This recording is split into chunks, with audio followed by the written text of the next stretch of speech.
Уровень жизни практически любой страны можно в целом оценить по состоянию здравоохранения. И путинская Россия не исключение. Сегодняшнее видео особенное. Оно полностью состоит из фото и видео российских больниц, сделанных с 2010 года. Разные города от Москвы до Владивостока. Впечатлительным не смотреть. Нефтедоллары туда точно не дошли. Где-то далеко Сочи, Сколково и газонокосилки Феррари для управления делами президента. Здесь же свое Феррари. Истинно африканская нищета, грязь и банальное отсутствие чистых матрасов. Путинизм, как он есть, глазами рядового россиянина. Но довольно слов. Пора начинать.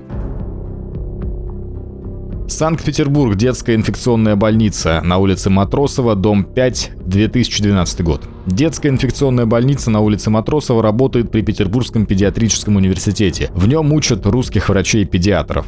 Это грибок. Черная плесень живет в сырых и грязных помещениях, где выделяет споры и токсины, опасные для здоровья. Культурная столица страны, ведущее учебное заведение. Кстати, возникает вопрос, а вот материнский капитал, так ли уж стимул рожать, если потом ребенка будут лечить в таком хлеву? Да, ведь это еще и инфекционная больница. Небольшой город Фурманов в Ивановской области, детское отделение районной больницы, 2012 год. Тверь, горбольница, 2012 год. Владимир, горбольница номер 2, детское инфекционное отделение, 2012. Астрахань, детская туберкулезная больница, 2011. В тюрьме это назвали бы парашей. Это палата для больных детей в той же больнице. Ростов-на-Дону, городская детская поликлиника номер 45, 2013. Королев, 10 километров от МКАД, городская больница номер 1, отделение детской хирургии, 2012. Наукоград, кстати. Напрашивается и другой вопрос. Больницы эти и поликлиники государственные, а куда смотрят разные власти, местные, там, федеральные? Да никуда. Их-то это каким боком касается? Их дети там не лечатся.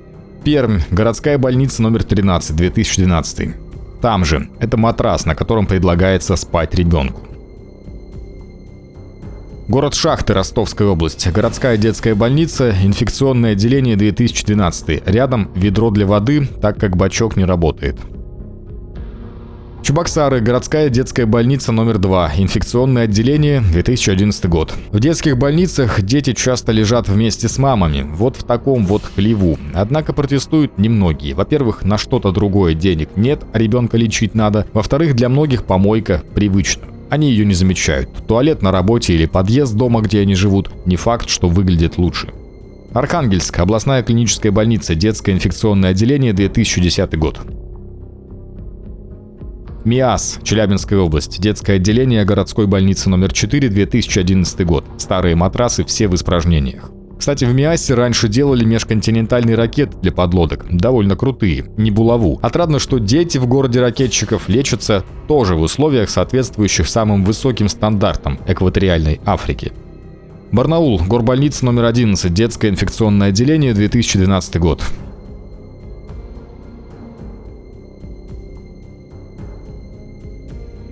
Новосибирск, городская детская больница скорой помощи номер 3, 2010. Владивосток, краевая детская больница номер 1, 2012 год. Опять емкость с водой рядом. Взрослые больницы в России недалеко ушли от детских. Эта медицина будет с вами всю жизнь. Екатеринбург, городская больница номер 23 для взрослых, 2013. Якутск, городская больница, отделение патологии беременности, 2013. Это душевая для рожениц, если кто не понял. Город Мглин, Брянская область, районная больница, 2010 год.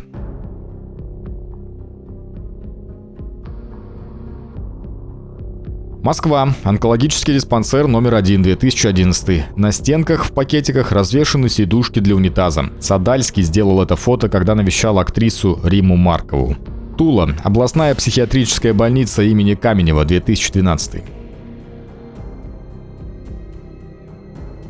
Курск, областной кожвендиспансер, 2013. Вполне достойный советский толчок. Радоваться надо, что удобства не на улице. Ухта, Республика Коми, роддом, улица Космонавтов, дом 13, 2010. Ухта – крупнейший центр нефтедобычи на севере России. Это душ в городском роддоме. Там же комната женской гигиены. Собинка, Владимирская область, районная больница, детское инфекционное отделение, 2012. Минусинск, Красноярский край, райбольница, хирургическое отделение, 2012 год. Санкт-Петербург, больница имени Петра Великого, 2013. Говорят, что Россией правят питерские, но явно какие-то другие, точно не те, которые тут в коридоре. Санкт-Петербург, городская инфекционная больница номер 30 имени Боткина, 2011. Мариинск, Кемеровская область, горбольница, детское инфекционное отделение, 2012. Санкт-Петербург, городская детская больница Святой Ольги, 2010. На фоне Мариинской инфекционки с антикварными советскими толчками тут просто евроремонт и культурная столица. Кресло приковано цепью к трубе отопления, на всякий случай. Тверь, городская больница номер 7, 2011 год. Это вход в больницу. На входе храм. Внутри тоже все духоподъемно. Москва, Филатовская детская больница номер 13, 2012 год. Детей кладут в больницу, а коек для матерей нет. Раскладушки дорого. Страна, а тем более Москва, не может себе позволить, поэтому детская кушетка для осмотра плюс матрас. Ну или так, это фото из той же больницы, 2010 год.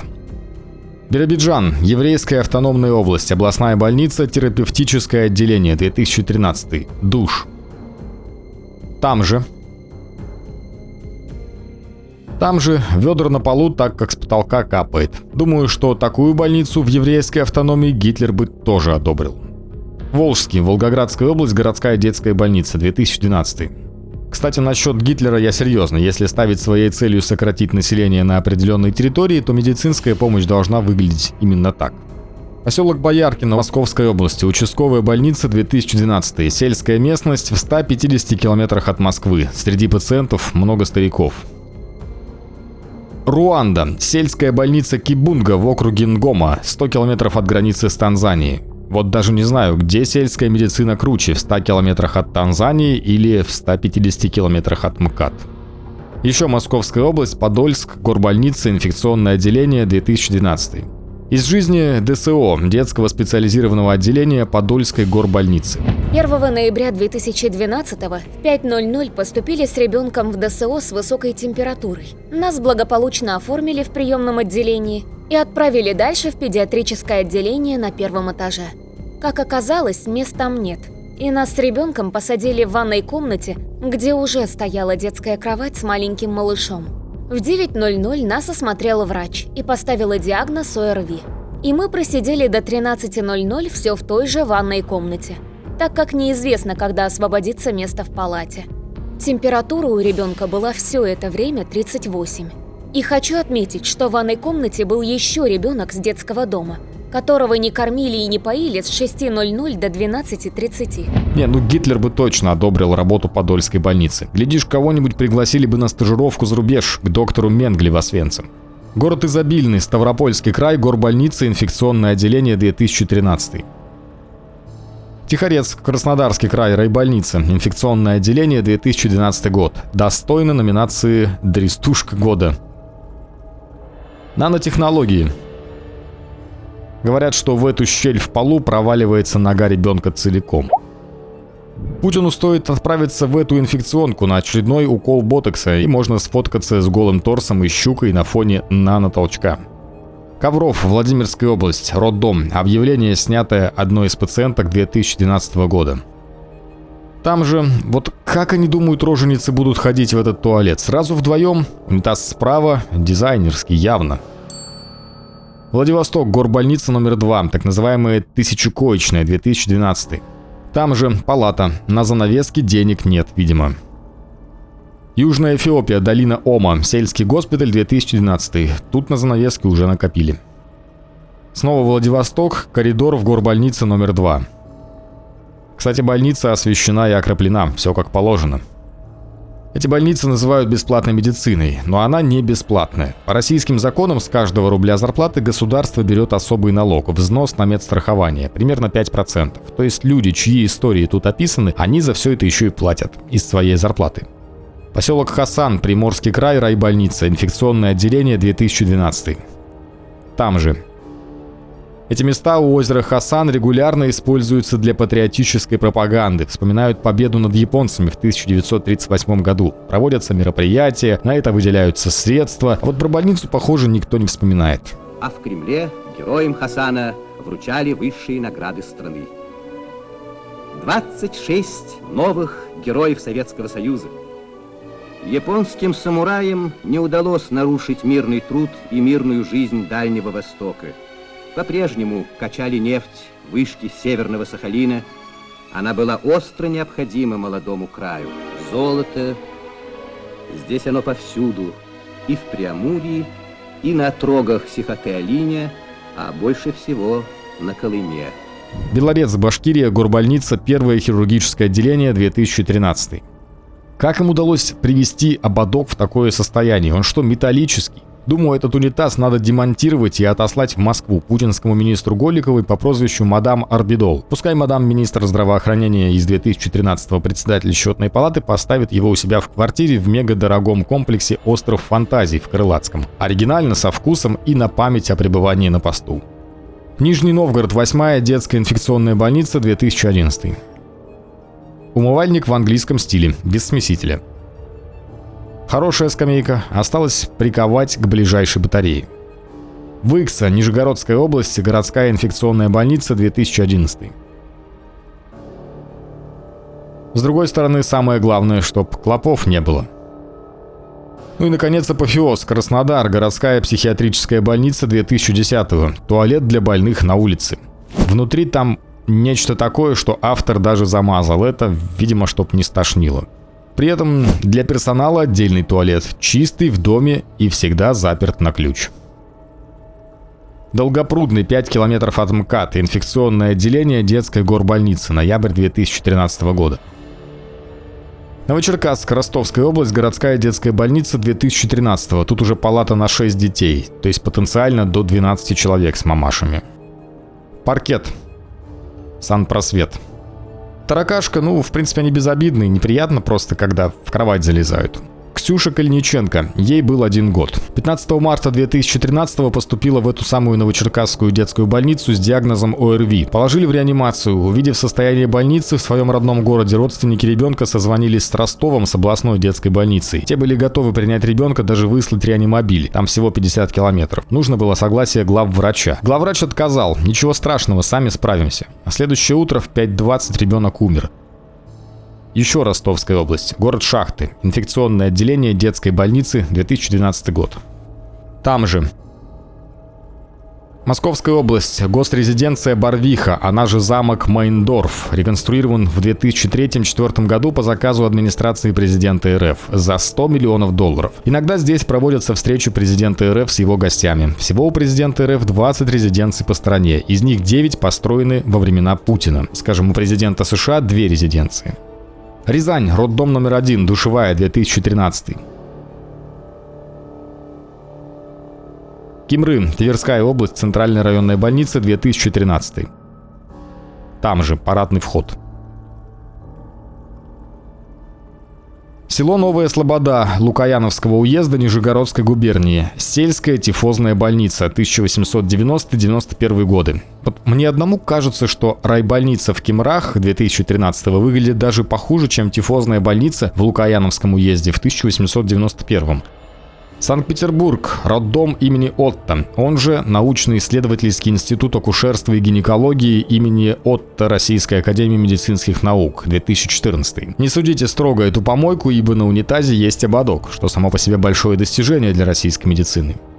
Мордовия, поселок Рамаданово, центральная районная больница, 2013. Тут все покрыто плесенью.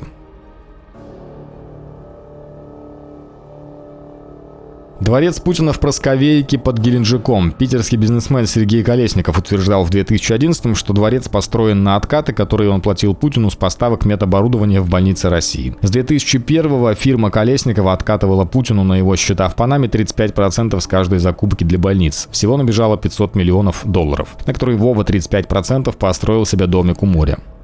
Там же, удивительно, но нет плесени, фрески с ангелочками, лепнина. Астрахань, областная инфекционная больница, 2012. Большинство пациентов – дети. Ванна. Туалет. Прекрасный вид из окна. Самолет президента РФ построен в начале 2000-х. Произведена отделка салона за $18 миллионов. Трудились лучшие ювелиры. Унитаз номер 1 обошелся в $75 тысяч. Рядом биде номер 1. Вообще для мужика биде — это архинеобходимая вещь, особенно в самолете. Тверь. Детское инфекционное отделение при горбольнице номер 2. 2013 год. Раковина, конечно, не золоченная, но для тверских мамаш сойдет. Биде, кусок резинового шланга, выполняет тут, видимо, роль гигиенического душа. Поселок Новобурейский, Хабаровский край. Инфекционное отделение районной больницы 2012. Белгород. Городская детская больница 2011. Стрёмная палата, однако. 1/2 карниза слева над ребенком пока цела, правая уже рухнула, и вместо нее проволочка. Вкусно кормят. Вы как насчет перловки? Суперяхта «Сириус» куплена администрацией президента РФ в 2011 за 30 миллионов евро. Позднее переименовали в «Чайку», так как «Сириус» название иностранное, а это не патриотично. Порт приписки Сочи предназначен для встреч президента с зарубежными гостями. Вид снаружи, внутри. Псков. Детская инфекционная больница 2012. Дизайн матрасов выполнен в светлых тонах, как и на яхте, но они немного грязные. И гнилые. Кроватная сетка тоже прогнила и отвалилась. Приходится дополнительно привязывать ее к каркасу бинтами. Это важные духовные скрепы, без них ребенок рискует провалиться на пол. Все эти небольшие проблемы связаны с тем, что в те годы цены на нефть снизились до $100 за баррель. Когда вырастут до 150, матрасы в Пскове заменят. Может быть. Когда будет 200, заменят и сетки на кроватях. Ковров. Владимирская область. Детское инфекционное отделение в районной больнице 2012.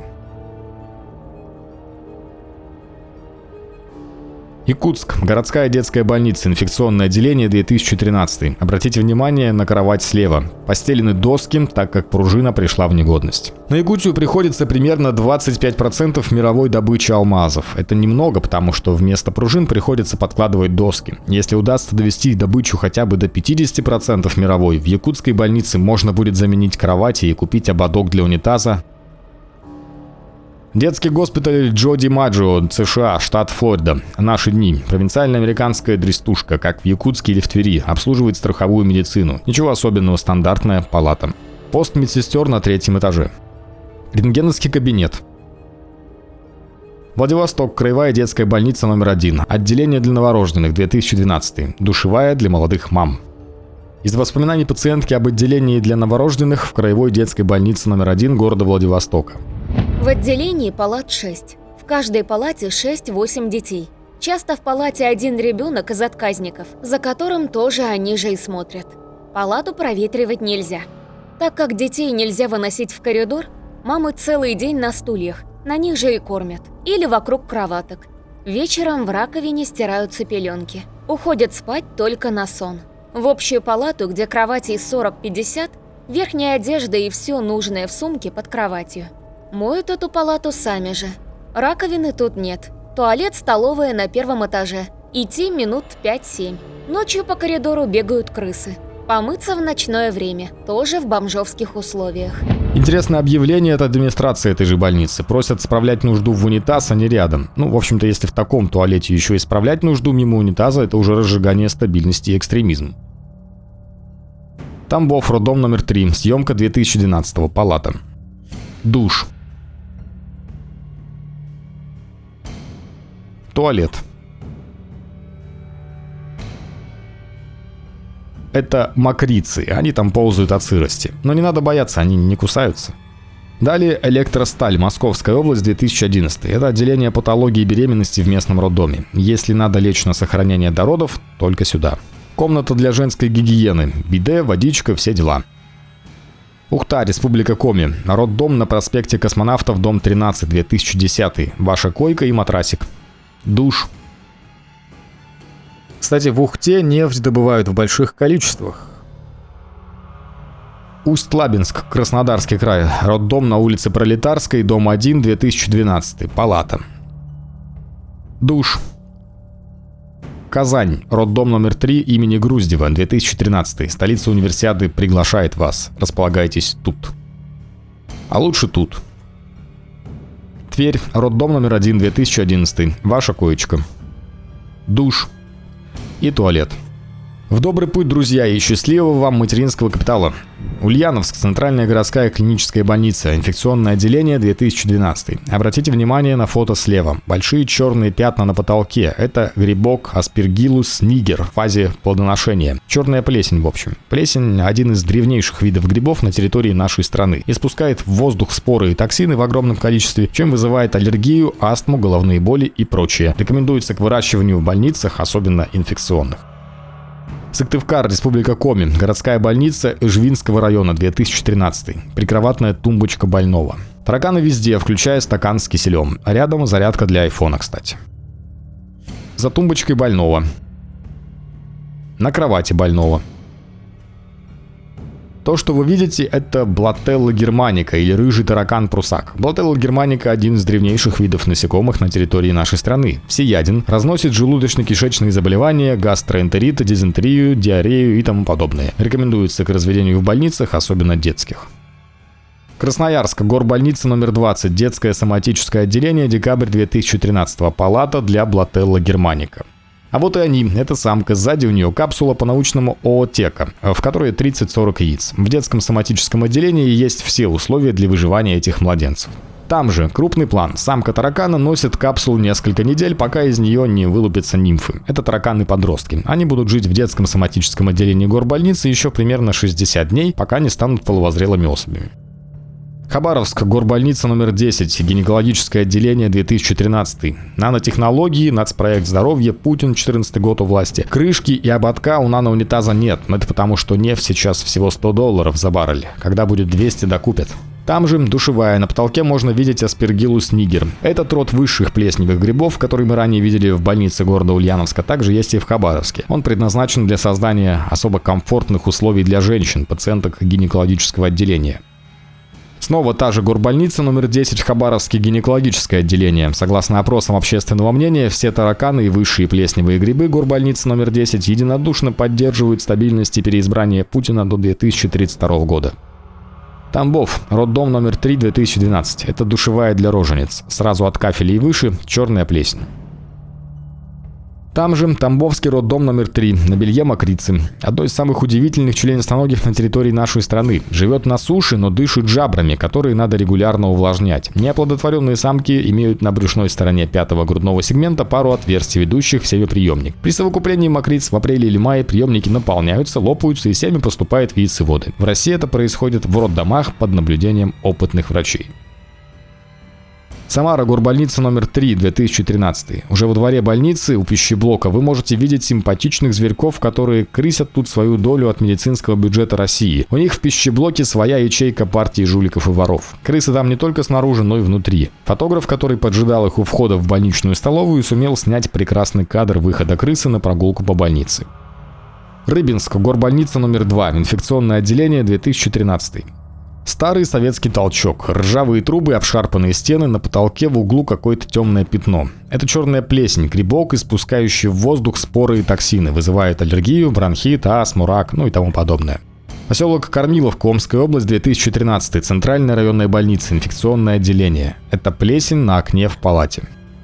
А вот и сама палата. На стенах тоже плесень, кровать провалилась, поэтому на ней доски.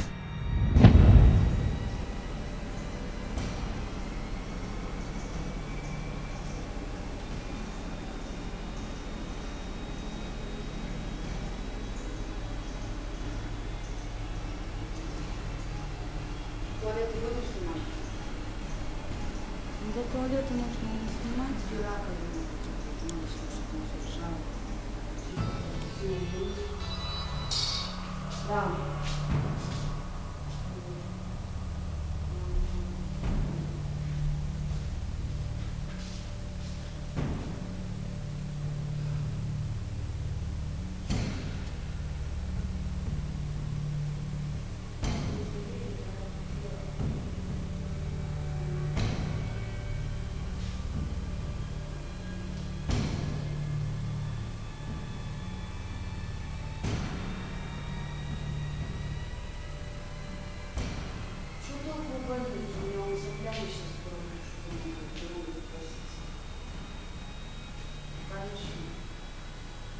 Ты сверху углы сними, то есть уж плесень.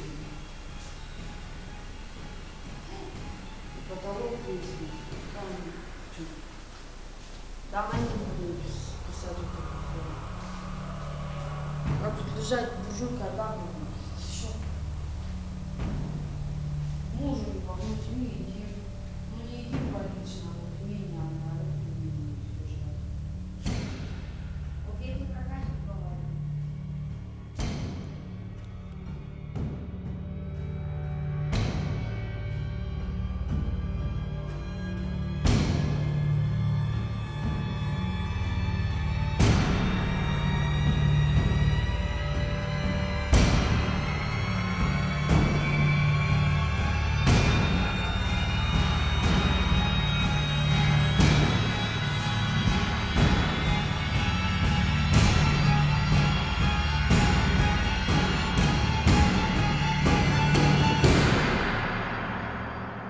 А вот группа веселых русских девчонок рассказывает про то, как они лежали с детьми в третьей больничке города Костромы в 2013-м. Кострома — это областной центр, почти 300 тысяч населения. Там текло, там сказали, что родители. Здесь очень холодно. Очень холодно. Ты меня хоть убрала оттуда? Что в углу валяются эти тюки для крыс. Кстати, я вот все, между прочим, хотела этой, такие, чтобы она убирала. Только что она же больше у нас ходит. Кран не работает вообще.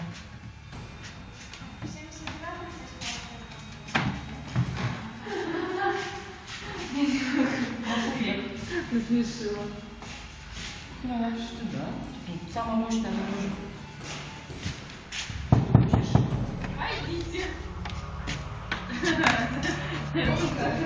Такие вспомнишь. А, ты тоже хочешь такое?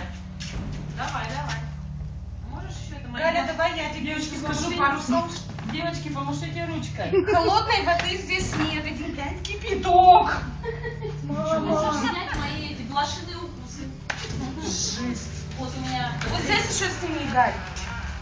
У меня есть блошиные укусы. Где? Вот можно. Стену. Ну я вдруг уже даже не Даже зуб задумала. А вот здесь вот. Она вот так вот делает. А, радио 9 рублей 60 копеек. Сними, пожалуйста. Добрый день, это в тёком лохматом году было такое. Кстати, не хочу с тобой радио.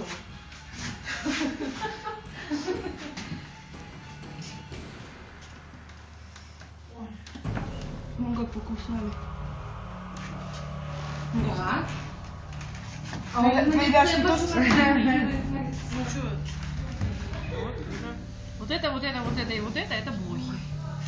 Давай без несколько случаев. Хватит лях одних. кипяточек, Вообще невозможно, я не могу. кипяточек. Вот смотри, тут вот холодный лол. Ну даже нет. Кто следующий?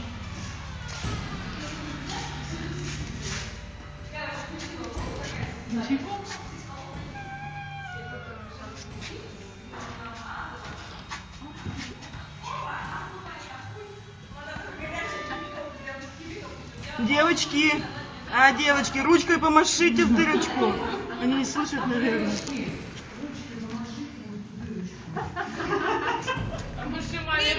Четвертая палата, привет! Ой, как там девчонка?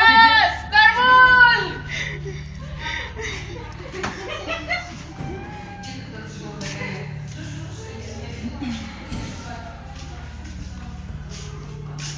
Предлагаем купить раритет.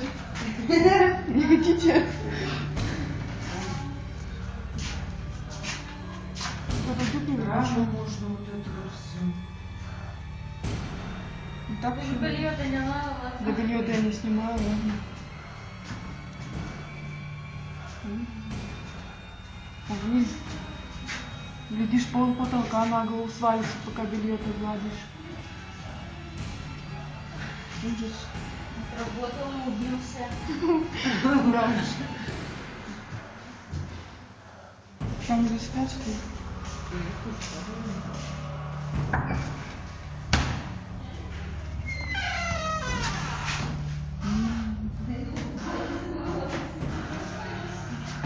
Оксанка спит, а мы ее тут разбудили.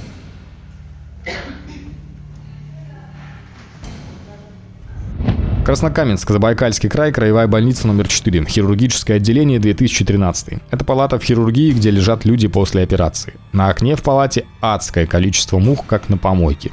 Вот эти мухи находятся в отделении хирургии Краснокаменской больницы. Представьте себе, люди лежат после операции. Какая здесь дезинфекция. Зато просят строго-настрого одевать халаты и бахилы посетителям, которые приходят посетить своих родственников, которые находятся после операции в этом отделении. Замечательно просто все. У краевой больницы номер 4 есть свой сайт в интернете. Оказывается, краевая больница номер 4 – это одно из ведущих лечебно-профилактических учреждений Забайкальского края. В нашей больнице разработано и внедрено большое количество прогрессивных медицинских технологий. Пермь, роддом номер 7, 2013. Это биде для рожениц, прогрессивные. Смесителя нет, ободка тоже. Есть шланг типа гибкая подводка. Справа висит в ведре для мытья полов. Роженица заходит, вынимает шланг из ведра, моется, кладет обратно в ведро. Потом заходит следующее. Из отзыва пациентки, автора фото выше. Отлежала 3 недели в отделении патологии беременных. Впечатления отвратительные, как от персонала, так и от всего медучреждения. Шок. На 20-30 глубоко беременных женщин один унитаз. К нему очередь днем и ночью. Шок номер 2. Тараканы в палате с новорожденным. Шок номер 3. Ты куда поперлась? Я уже все весы закрыла. Двери были закрыты. Твоя проблема. Хамство старослужащих сестер. Кстати, вы смотрели открытие Олимпиады в Сочи? Блин, какой был фейерверк, фантастика. Барнаул, горбольница номер 11, детское инфекционное отделение, 2012 года. Это самодельный смеситель, если кто не понял, нанотехнология. Один кран с горячей водой, другой с холодной, они смешиваются в пластиковой бутылке. Почему бы не купить нормальный кран, спросите вы? Это дорого.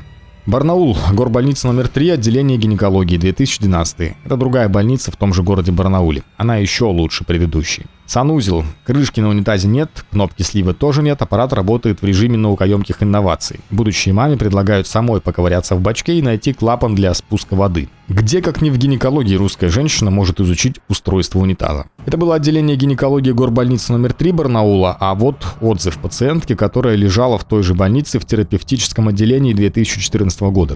В терапевтическом отделении в палате стены в трещинах и дырах. На окне шторы местами прилеплены лейкопластырем к проему, а штора надулась как парус, так как из окна сквозит.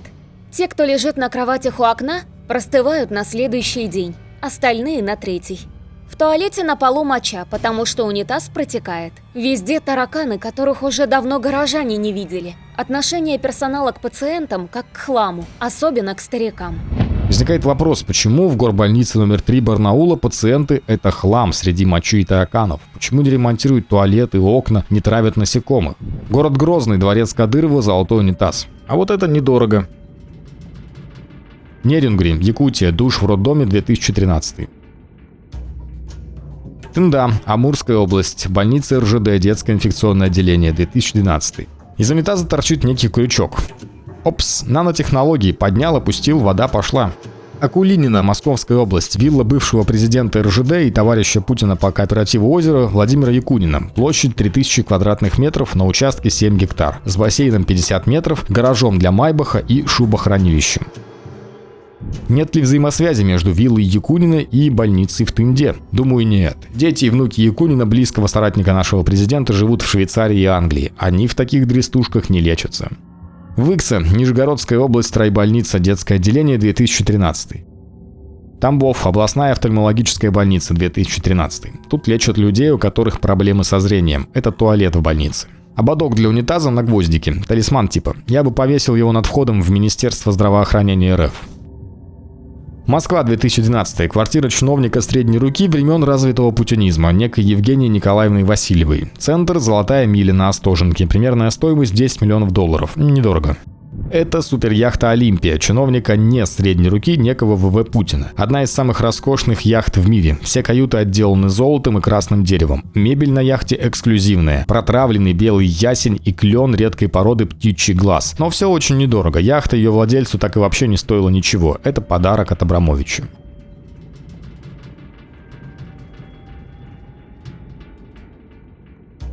Село Борское, Самарская область, райбольница. Детское инфекционное отделение, 2014. Мебель, протравленный белый ясень и редкий клен птичий глаз. Да.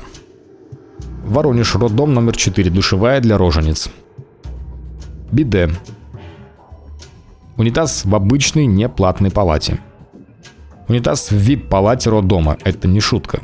Унитаз в VIP-палате, безусловно, на высоте, почти трон. Имеется даже крышка, ободок и рычаг для слива воды. Калуга. Городская детская больница, пульмонологическое отделение, 2013. Из отзыва родителей ребенка, попавшего в городскую детскую больницу города Калуги, ноябрь 13-го. Когда мы попали в палату, я понял, что лечение не будет легким. Размеры палаты примерно 2 на 4 метра. Палата рассчитана на 3 человек. Но так как это детская больница, с детьми лежат их родители. Кровати для родителей не предусмотрены. Видимо, считается, что мы должны спать на полу. Особого упоминания заслуживает туалет типа сортир. Это странное сооружение, к слову, совместное. Встречает вас палитрой запахов. Ни одна дверь не закрывается, так что нужно заранее тренировать голосовые связки для крика «занято». Сантехника вся течет, плитка отваливается, на полу следы хлорки, которая имеет такой вид, будто впитала в себя все нечистоты мира. Где, блять, нанотехнологии в этой стране? Нахрена нам столько судов, прокуратуры, зданий для чиновников? Зачем губернатору горуправа на правом берегу? Отремонтируйте больницу. Зажрались они в Калуге. Палата 2 на 4 метра на 3 взрослых и 3 детей им не нравится. И вообще пусть радуются, что у них в Калуге в больнице вообще есть унитаз. Астрахань, областная детская больница имени Селищевой, 2014 год.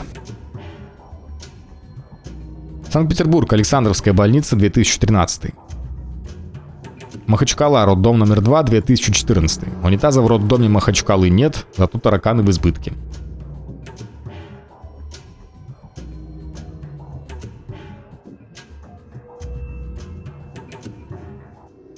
Миловка – одна из резиденций Путина и Медведева вблизи города Плёс на Волге. Итальянская фирма ОАК «Индустрия Аррадементи», в которой ребята заказывали дизайн-проект, как-то неосторожно вывесила несколько фоток на своем сайте. Это гостиная для Медведева. А вот дворец Путина в Просковеевке под Геленджиком. Круто. Это вам не пульмонология в Калуге, и не роддом в Воронеже и прочие ненужные вещи. Кстати, как мы позже узнали из зарубежной прессы, в дополнение к словам Сергея Колесникова, дворец на фото выше построен Путиным на откат из закупок медоборудования в больнице России. Поставки проводила фирма Петромед из Питера, а 35% шли Путину в офшоры Santal Trading, Панама и Rollins International, британские Виргинские острова. Но это уже совсем другая история. Поселок Мирный, пригород Ульяновска, сельская больница, амбулатория, 2013. Там же, тут туалет вообще на улице. Вид изнутри. Ответ главы местной районной администрации от 4.10.2013 об отсутствии денег в бюджете Ульяновской области на ремонт туалета в амбулатории поселка Мирный. Письмо адресовано местной жительнице, обратившейся к властям по этому вопросу. Это верный признак великой державы. И сам прогнивший нужник во дворе лечебного заведения, и то, что денег нет заменить доски. ЮАР, провинция Востгейт, госпиталь Зутулели, 2012, туалет.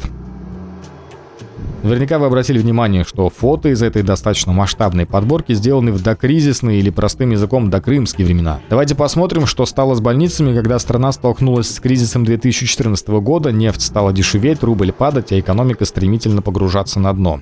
Кисловодск, апрель 2016, центральная городская больница, хирургическое отделение. Это палата для тех, кто после операции. Все по высшему разряду. Там что-то с полом. Но в целом сойдет. Электросталь, 40 км от МКАД, октябрь 2015. Центральная городская больница, детское инфекционное отделение. Город Прохладный, Кабардино-Балкария, февраль 2015. Горбольница, инфекционное отделение. Черная плесень за умывальником впечатляет. Как уже было сказано раньше, довольно вредная вещь, выделяет токсины в воздух, как раз то, что нужно для инфекционного отделения. Братск, октябрь 2014. Городская детская больница, хирургическое отделение. У кровати тумбочка из ДСП покрашена голубой краской. Можно положить продукты, зубную щетку ребенка. А если тумбочку перевернуть... Нет, лучше этого не делать. Вообще современные средства борьбы с тараканами типа приманок Комбат фирмы Хенкель довольно эффективны. Стоят копейки, а выводят тараканов очень быстро, буквально за месяц. Съедает один, а заражает всю колонию. То есть детская больница в Братске кишит тараканами просто потому, что с ними не борются. А зачем? Пациентам и так сойдет. Да, свинарник, но никто же не протестует, на улице Братска не выходит. Братск. 14 марта 2014. Митинг в поддержку Крыма. Лозунги: «Братск вместе с Крымом», «Фашизм не пройдет», «Братску не безразлична судьба Украины», про антисанитарию в местной больнице ничего нет. Симферополь, январь 2015. Почти год после Крым нашим. Детская больница номер 5, отделение пульмонологии. 2 вида тараканов в тумбочке на посуде рыжие. В самой кровати черные, которые намного крупнее, достигают 5 см в длину, не считая усов.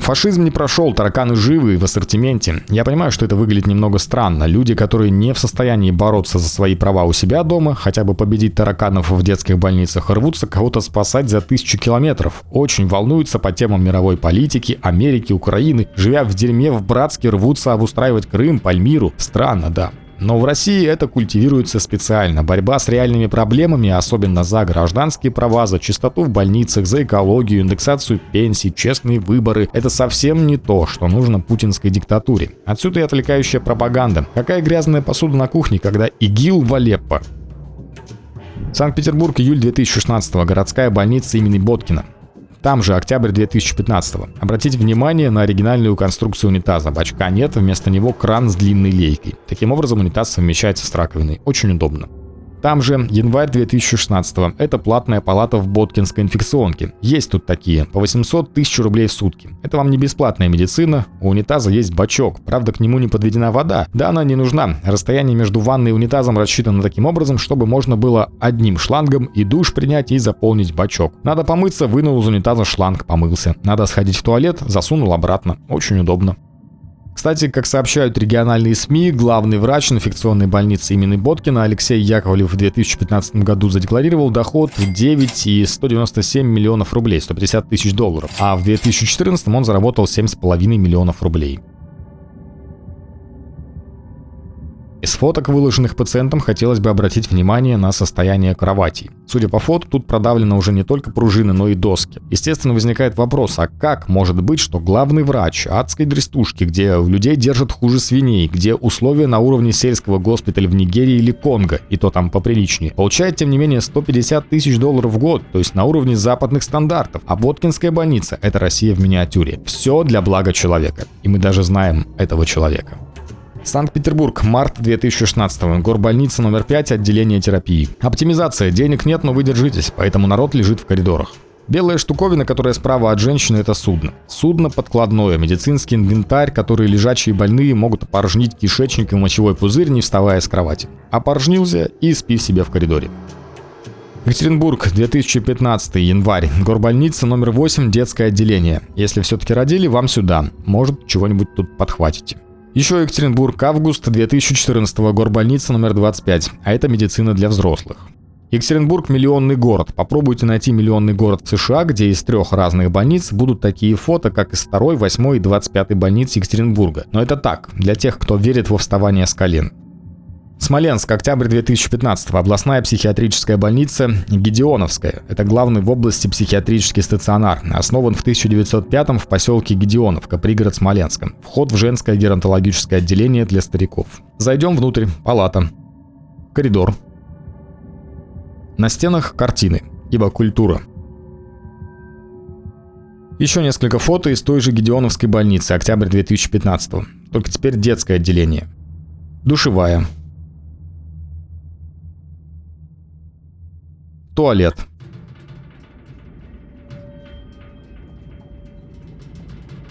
Чисто для сравнения, туалет в лагере Аушвиц-1 в Освенциме для узников. Нефтеюганск, март 2016. Окружная клиническая больница имени Яцких. Это главная больница в Ханты-Мансийском автономном округе. А сам округ – главный в России район добычи нефти. В 2015 году тут добыли 243 миллиона тонн, больше, чем в Кувейте и Норвегии вместе взятых. По деньгам это где-то 90 миллиардов долларов. Там же август 2015. Кувейт, значит. Правда, на линолеум не хватает, приходится обрезки скотчем клеить. Новосибирск, ноябрь 2015-го. Горбольница номер 25, отделение гнойной хирургии. Даже на стеклопакеты денег нет. К последнему фото народ оставил любопытные комментарии в соцсетях. «Путин всем помогает, только не своим», — пишет человек. А кто свой для Путина? Вот этот парень и подруга его. Разве он им не помог? Или вот этот парень на Масератти. Это бывший зять Кирилл Шамалов. Разве он не подарил ему к свадьбе 20% акций Сибура в 2012-13? Это $2 миллиарда. Подарил. Своих не бросаем. Или вот свой парень. Разве он не помогает ему строить свое феодальное ханство на Кавказе в свободное от бандитизма время? Помогает. У них, можно сказать, любовь. Так что я не согласен, что Путин не помогает своим. Как раз он своим помогает. Просто вы для него не свои.